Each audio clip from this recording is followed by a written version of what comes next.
Bonjour à tous, aujourd'hui nous nous retrouvons dans cette nouvelle vidéo où on va tenter de concevoir nos propres marque-pages. Au niveau du matériel, je me suis servi d'un vieux marque-page, de colle UHU, d'une paire de ciseaux et de plein de chutes de papier que j'ai récupérées dans divers magazines et autres photos d'expos, etc. Donc ce que je vais venir faire, c'est très simple, je vais simplement venir découper ce dont j'ai besoin. Ça va simplement être du découpage collage, ce qui m'inspire, je pense qu'il m'intéresse. J'avais un peu mon idée en tête avec les photos noir et blanc, je voulais faire un jeu de superposition. Donc c'est ce que j'ai fait. Donc je vous laisse regarder les images qui parlent d'elles-mêmes, c'est vraiment très accessible.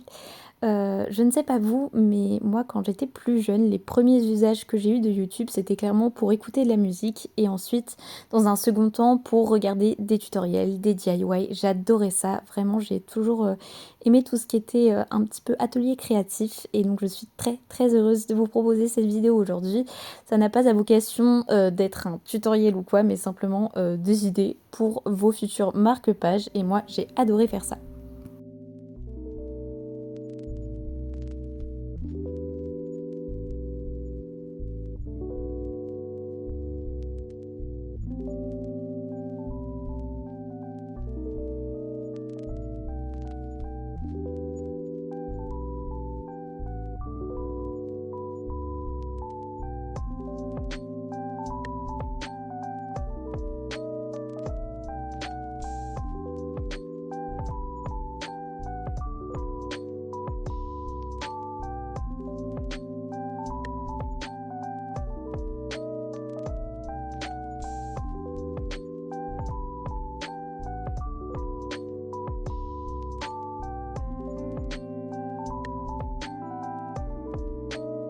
Une fois que j'ai fini ma composition et que j'ai tout collé, je vais venir le plastifier à ma manière, parce qu'étant donné que j'ai pas de plastifieuse, ce que je suis venue faire, c'est que j'ai cousu une pochette plastique au niveau des bords, comme j'ai indiqué juste avant.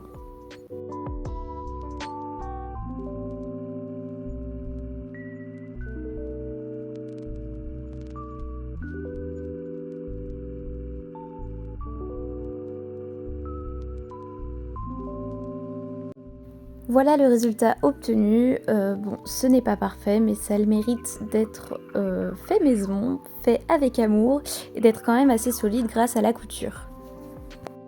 C'est parti maintenant pour la deuxième proposition que j'ai à vous faire. À nouveau, on aura besoin d'une paire de ciseaux, de scotch double face, d'un vieux marque-page, d'une boîte de sable-image que j'ai réutilisée ici. Vous pourrez prendre de la farine si vous n'en avez pas, et de fleurs séchées qui constitueront l'élément principal de ce deuxième marque-page. Donc ce que je vais venir faire dans un premier temps, c'est très simple. Je vais venir tapisser de scotch double face mon vieux marque-page afin de recouvrir toute la surface comme vous le voyez ici. Ensuite, je retire la face collante, la deuxième face collante. Et ainsi, je viens disposer mes fleurs séchées, donc qui ont été aplaties bien sûr dans un livre. Je viens les disposer comme je souhaite afin de faire une petite compo fleurie. Et voilà, assez harmonieuse. Donc je tâtonne et j'appuie un petit peu pour que la colle adhère bien à la fleur séchée, ou plutôt l'inverse, que la fleur séchée adhère bien à la colle.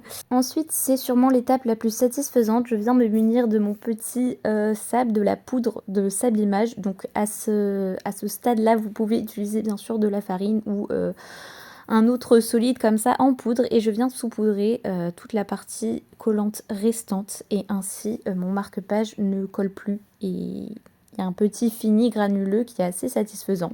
Je fais la même chose de l'autre côté avec d'autres fleurs, avec d'autres poudres, et j'obtiens ce résultat. J'ai finalement opté pour des bords arrondis. Et ces bords arrondis m'auront valu quelques péripéties, notamment pour la plastification, puisque ma machine à coudre n'a pas aimé ces angles arrondis, et j'ai donc dû coudre à la main et scotcher certaines parties. Bon, c'était assez brouillon, mais je suis quand même arrivée à un résultat satisfaisant.